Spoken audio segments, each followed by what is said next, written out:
Hold on to your hats, folks, because this week in politics was a doozy. A scandal erupted, shaking the very foundations of our government. Accusations flew faster than a Waffle House waitress on a double shift. It's enough to make you wonder if anyone in Washington can tell the truth from a hole in the ground. The political blame game is in full swing, with each side pointing fingers and shouting louder than a revival preacher. One thing's for sure. This story's got more twists and turns than a back road in the Mississippi Delta. Stay tuned, folks, because this roller coaster ride is far from over. Now, let's talk about education, or should I say, the lack thereof in some parts.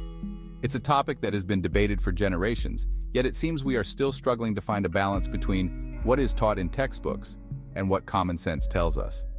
This week saw a heated debate about what should be taught in our schools. Politicians, parents, and educators all have their own opinions, and the arguments can get pretty intense.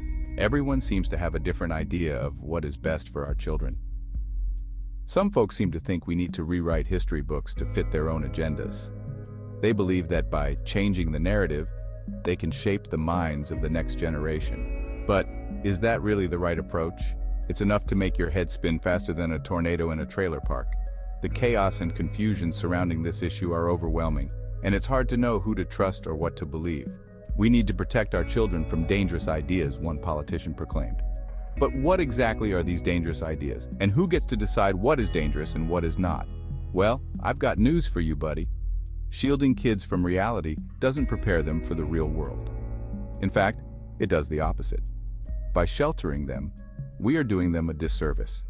They need to be exposed to different viewpoints and experiences to develop critical thinking skills.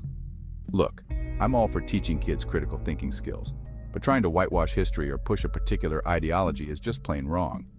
Education should be about presenting facts and allowing students to form their own opinions. Let's stick to the facts, folks, and leave the indoctrination to the reality TV shows.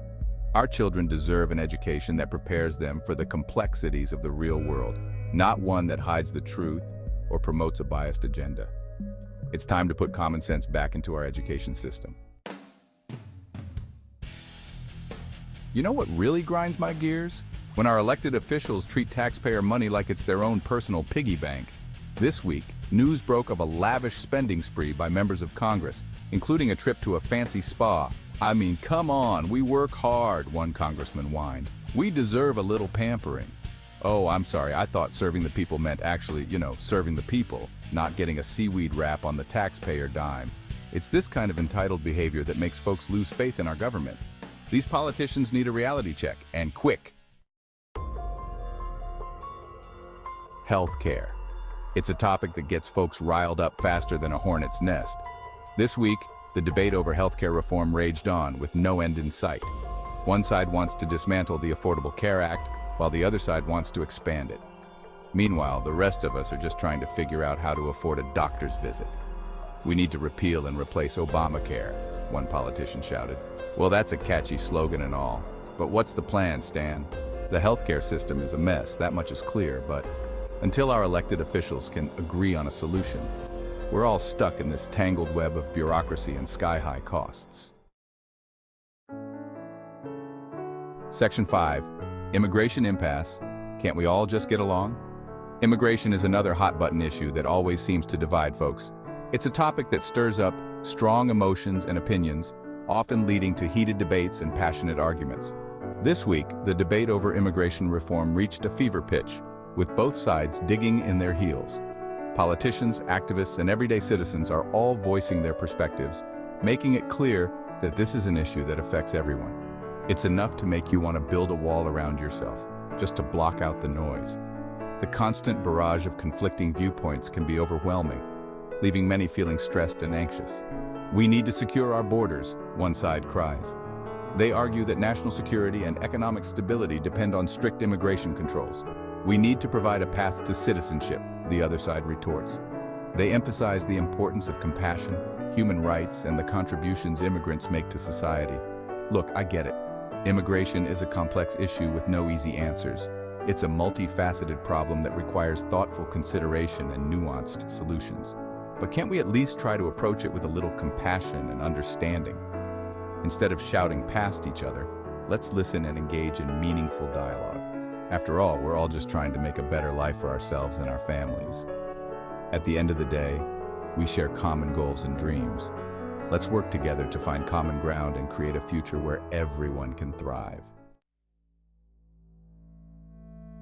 Section 6, Environmental Policy, Hot Air in Congress.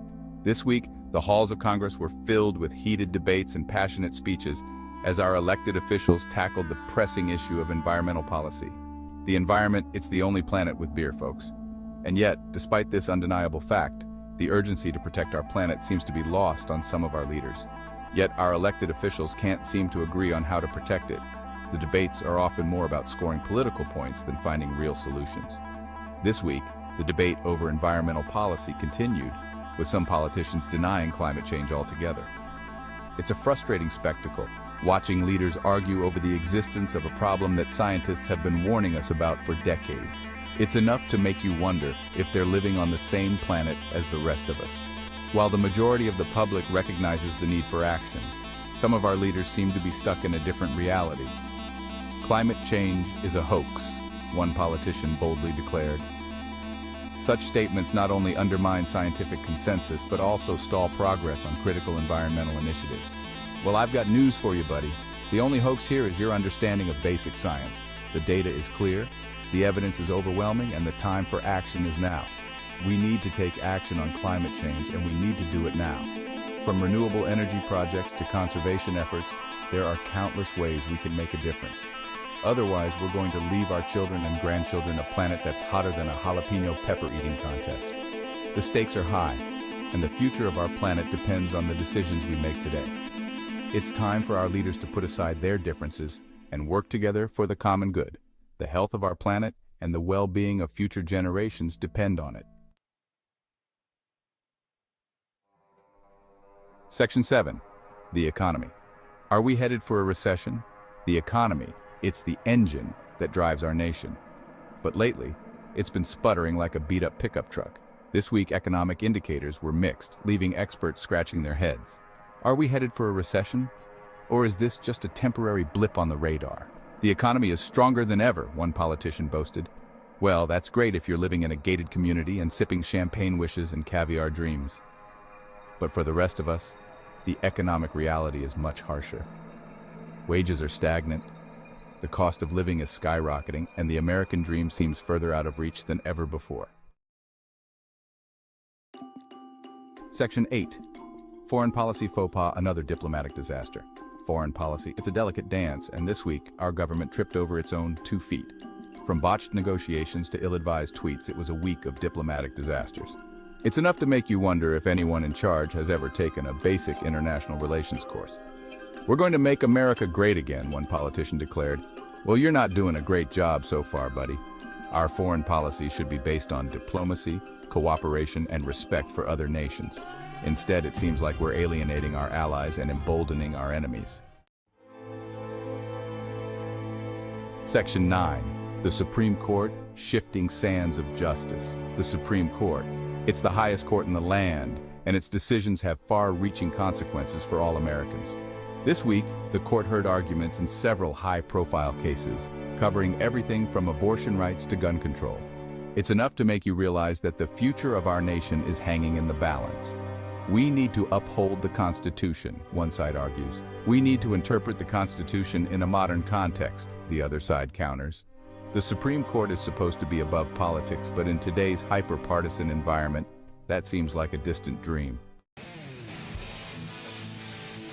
Section 10. The culture wars rage on, divides deeper than ever. The culture wars, they've been raging for decades, and they show no signs of abating.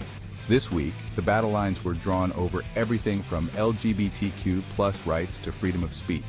It's enough to make you wonder if we'll ever be able to find common ground again. We need to protect traditional values, one side shouts.